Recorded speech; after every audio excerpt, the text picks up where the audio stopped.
Welcome to lesson 1.4. We are going to learn now about basic date and time formats. This is kind of a foundational lesson. It's a little bit more academic, but it's important to understand the basics of the underlying technology.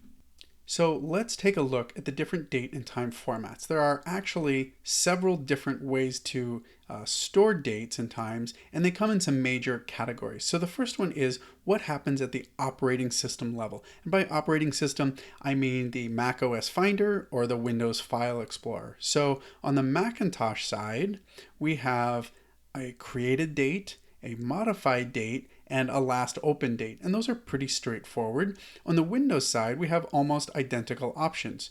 Windows from Microsoft, they're called created, modified, and accessed. These mean the same thing. When was this file first created on my file system, on my computer? The second field is when was it last modified? And that could mean a lot of things. That could mean maybe the photo was edited in Lightroom or Photoshop, or maybe the date was changed as a part of these workflows, or maybe I just added some metadata like a keyword to the file. All three of those processes would change the modified date. And then last opened or accessed is literally just when was the last time I opened that file. So all of these happen automatically. Your operating system is changing them and keeping track of them with no effort. And to be honest with you, I find them almost never helpful. So all these dates can be a real trap if you're not sure what you're looking for. People will look at the dates of their files inside their operating system and get really confused. And it's not that they're completely useless. As you'll see in some of the upcoming lessons, occasionally I will reference them for kind of clues that are important to these workflows, but generally I do all of my work in Adobe Lightroom Classic or some other software that is built for handling digital files and the dates therein. And so you can be aware of these, but I wouldn't focus too much on them. So the next major category of date formats falls under what we call Exif. That's short for Exchangeable Image File Format, which is a standard that specifies how digital photos are captured on digital cameras, and anything from a point and shoot to a high-end professional digital SLR, even to your smartphone.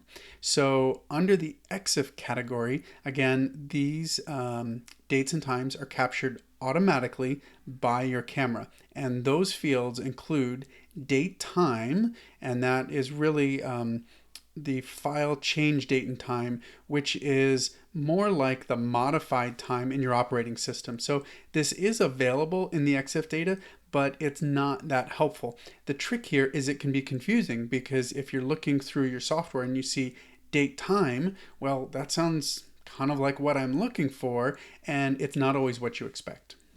So the Exif date field that is way more helpful is what we call date time original. And this is the date and time of original data generation. And what do we mean by data generation? Well, with a digital camera, that's generally the moment when you press the shutter button. That takes the photograph of a person, a landscape, a vacation, a friend, and that is generally the date that we're going to focus most on and use to sort my photos and digital videos chronologically. But we're not done yet. There is another date format under the Exif category, and that is date time digitized. So the definition here is that this is the date and time of digital data generation. What in the world does that mean? Well, the original data generation may be when an original photograph, maybe from the 1960s, was taken, and then I digitize it either with a camera or a scanner, and that's the digital data generation. That's the date when it was digitized. So most of the time I actually don't worry about the difference here. I'm really focusing on the date time original, and the date time digitized when I scanned it normally isn't really of no importance to me. If I worked at a museum and I was digitizing historical photographs, heritage artwork, and paintings, things like that, then distinguishing between the date and time of the original creation versus the digitized date, that might be important, but for the most part, I ignore it. Now, if it is important to you, we do have a lesson, we do have a workflow in this course that you'll learn to differentiate these, but I normally don't worry about distinguishing them. All right, so let's move on to the third major category of date fields, and this falls under the IPTC category. IPTC is short for International Press Telecommunications Council. This is a standards body overseeing lots of metadata for digital photos and videos. And a couple of the date fields that are relevant here include date created. So this is the date and time of original capture. And so this typically would be most closely corresponding with the date time digitized. That's when you press the button on the camera to release the shutter. Now, again, if it is a digital photograph, it's originally a digital photo, then in that case, the date time original, the date time digitized from Exif, and the date created from IPTC would probably all be the same. That would make sense. So that's just one correlation between these fields. Now, there is one more, and that is the date created field, not of the photograph, but of the artwork or object. So again, this is going to correspond to the date time original. If I was taking a photograph, again, of a heritage photo, a famous statue, something like that, I might want to distinguish between when the subject of the photo was taken, or created, I should say, and when the photo of that subject was taken. Alrighty, so that's a lot of different fields. You may feel a little overwhelmed. That's okay. There are a lot of options here. The takeaway is that most of what we're going to focus on is the date time original. There are a few nuances at times that we'll talk about in some of the upcoming lessons, but that's what we're going to primarily focus on. And I think as we get into some practical examples, you'll see kind of how this becomes clearer. Now, in case you're thinking, hey, Adam's courses are normally really kind of simple and clear, can't he just give me the summary? Well, unfortunately, these date issues are a little bit complicated. So my goal is to help you really understand them. So let's look at a few examples of how these things get twisted up a little bit.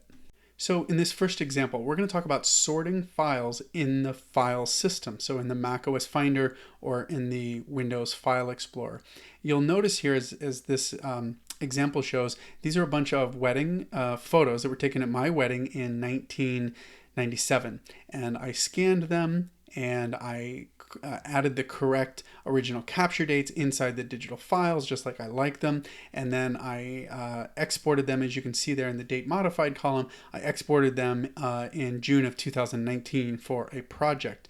But when I look at my file sorting features in the macOS Finder, I don't get that original photo capture time. I have date modified, date created, date last opened, and date added. Again, these are dates that the operating system is keeping track of, but it doesn't give me my digital photo features that I wish I had. And that's totally normal. And that is why I use Adobe Lightroom Classic to organize my photos, because it's built for digital photos and videos. It's going to filter them the way I want. So this is just an example to remind you, don't rely too much on your file system. It's probably not going to give you what you want. And if anything, it's going to be confusing. So let's focus on good software that'll help us accomplish these projects. So the next example of how dates can get pretty tricky is when the file creation date actually comes after the capture date. What do I mean? Well, this example illustrates it clearly. These photos were photos I took recently of my daughter for her senior portraits, and I took them on August 16th. That's the day that I pressed the button on the camera. However, I edited them a little bit. I exported them from DNG or like a camera raw format to JPEG so we could print and share them. And I exported them a week later, and you can see there the creation date was August 23rd. So technically, that's accurate. I created this JPEG on August 23rd, but practically that means that the creation date of this image is a week after I captured the image. Isn't that kind of weird, right? Again, just one more example of why date issues can be a little bit complicated, and I want to make sure you understand the differences and then practical ways to solve them. So the last little tricky situation we'll talk about is the difference between the original date of maybe a film capture and the digitized date. So this photograph was taken of my mother in June of 1958, and that's when it was captured on film. Then it was digitized in January of 2018, almost 60 years later. Again, most of the time, all I'm really interested in is the original capture date, that June 1958 date, but sometimes you may want to distinguish between when it was originally shot and when it was digitized. Those are different dates, and this allows us to actually have, as weird as it may sound, we actually have two different dates in the same file. But because there are different fields for these different kinds of dates, we can distinguish between them, and you'll learn about that in a later lesson. Alrighty, so that was one intense academic lesson. From here on out, I think it's going to be smooth sailing. In the next lesson, I'm going to review a few best practices for how to learn these more advanced workflows and how to get the most out of the course.